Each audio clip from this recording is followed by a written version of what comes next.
man, do not ape into Bitcoin until you have watched all of this video. Everybody in this market right now is feeling excited. Bitcoin sitting at 31,000. We've spoken about this cup and handle pattern, which can take us up towards $45,000, $46,000, $47,000 on Bitcoin. But today we need to play out the bearish case. I need to share with you what I've seen, and it starts with liquidity. You have to understand that the function of risk on assets rely on the US and global liquidity. And we've seen something very interesting happen.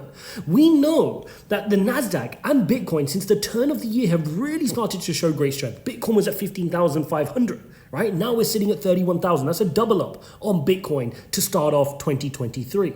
But global indicators of liquidity are starting to inflect down, and that could pose a major risk for the sustainability of the pump we are seeing. So before we get excited, it's important that we understand this and we proceed with caution, optimism, okay? Be cautiously optimistic. That's what I'm shouting for here in this video. Guys, if you appreciate this type of content, you got to smash the likes. You've got to subscribe. You got to check out the links in the description to Bybit who support this content, which is why when I'm on the go, I can still support you guys with these videos. If you appreciate that, support the channel and help me bring you better and better content. Anything I receive from that brings better content for you guys, better cameras, better quality, better editors, more stuff for you guys, okay? Better research.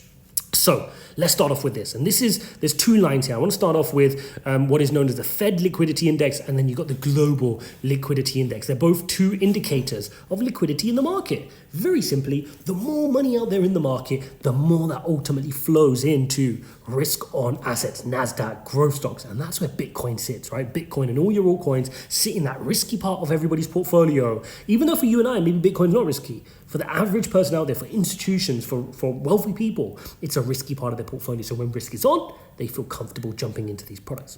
Now, what we are seeing here is you are seeing an inflection point to the downside. If I take this move here, you can see that global liquidity has fallen, right? It was sitting here at 26 trillion. And now you can see it came down here, inflected down to the downside. Same for the US, right? The US was sitting at 6.2 trillion and it came down as low here as 5.9. So global liquidity has gone from about 26 down to 26.3 from 26.9. So we are seeing inflections down, as you can see in these charts, moving to the downside.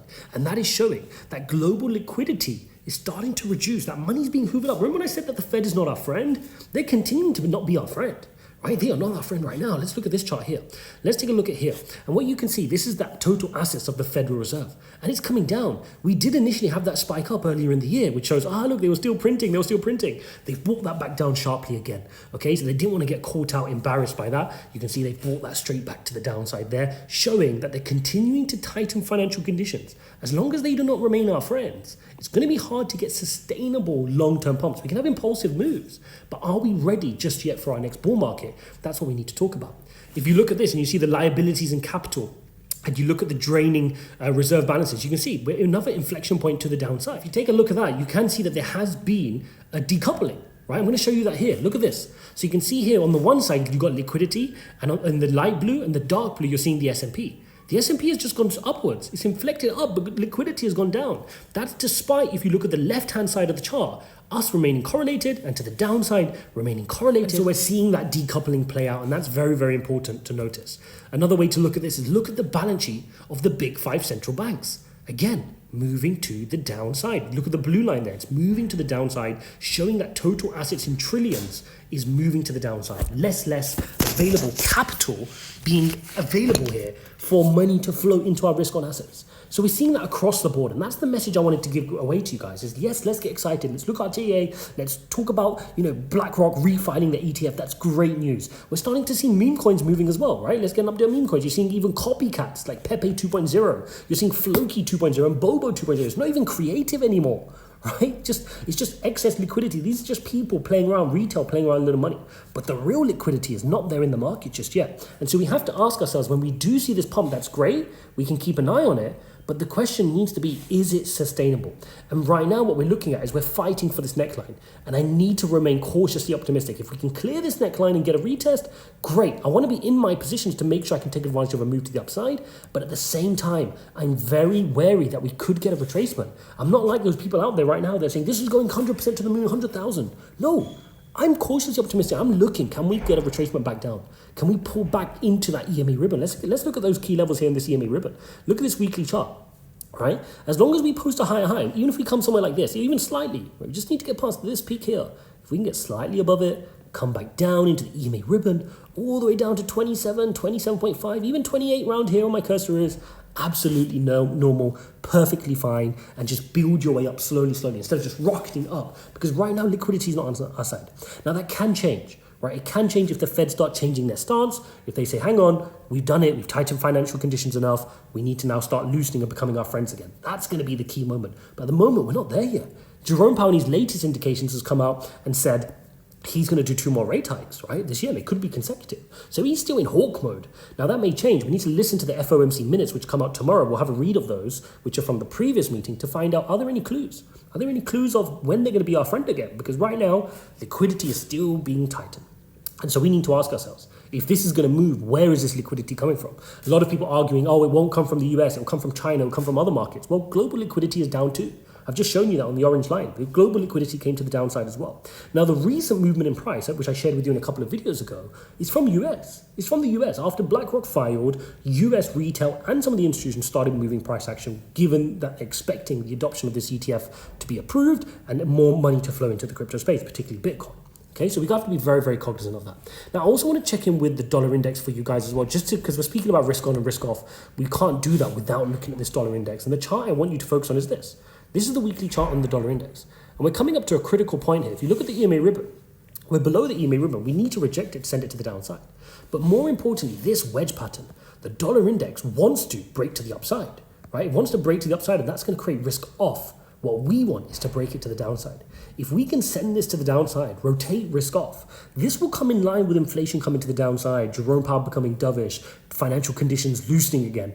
That's going to be good for risk on stocks. We need that dollar index coming down. If I zoom out and show you every other time that the dollar index got violently rejected, Bitcoin has had a great moment. In these spells, Bitcoin does really, really well. We've already done really, really well here on Bitcoin. We timed it perfectly because we were monitoring the dollar index every single day as it was peaking, creating highs and highs and highs.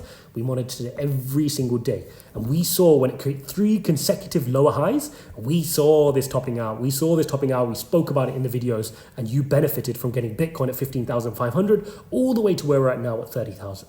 But we've got to monitor this critical level. It's consolidating sideways. It's either going to want to break up and give us some pain on Bitcoin where we could start heading down to lower price points, or we can keep that dollar index moving to the downside, trending further to the downside for another leg to the downside.